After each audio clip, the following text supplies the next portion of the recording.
After Jack Quaid broke into prominence with his role as Huey Campbell in The Boys, he has found a niche in action roles. He first began his career as the District 1 tribute Marvel in The Hunger Games. Despite appearing in a massive movie, Quaid's role was relatively understated. He broke his nose shortly before filming and the producers did not even need to adjust the scripts. The Boys gave him the push he needed to become a major sensation within the industry. Since he first appeared as Huey in 2019, Quaid's extensive filmography has grown exponentially. After The Boys began, Quaid appeared in important roles in Scream, 2022, Oppenheimer, 2023, and Companion, 2025. Outside his live-action roles, he is known for playing Boimler in Star Trek, Lower Decks, Superman in My Adventures with Superman, and the Lizard in Spider-Man, Across the Spider-Verse, 2023. All of these roles showed Quaid's versatility, as he swung from a theoretical physicist to a hero to a remorseless monster without ever stumbling. Now, Quaid is starring in a critically renowned action movie. Novocaine has an exceptional tomato meter score. Critics love Quaid's new action movie. Jack Quaid's Novocaine is already proving to be a success among critics.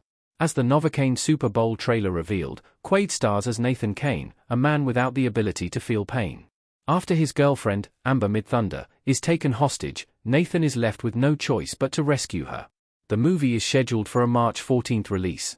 Dan Burke and Robert Olson served as co-directors of the nearly 2-hour-long film. The action-packed movie has had a good showing on the review aggregator Rotten Tomatoes. At the time of writing, it maintains a 92% tomato meter score. This near-perfect total is based on 24 reviews with an average score of 7.0 out of 10. This is likely to change as more reviews come in, but it is certainly a positive sign for a movie that was based on an entirely new intellectual property. The next test of the movie's quality is likely to be the popcorn meter score, which is based on audience responses and will be revealed within the next week. Our take on Novocaine's Rotten Tomatoes success. This is a great sign for Quaid. Jack Quaid looking down at something in horror in Novocaine. Quaid's latest movie could easily prove to have long legs at the box office. It is unlikely that audiences will race to the theaters to watch an original movie, given that 2024 was such a franchise-heavy year. Still, if audiences see that critics have nothing but praise for Novocaine, they may be more willing to take a risk.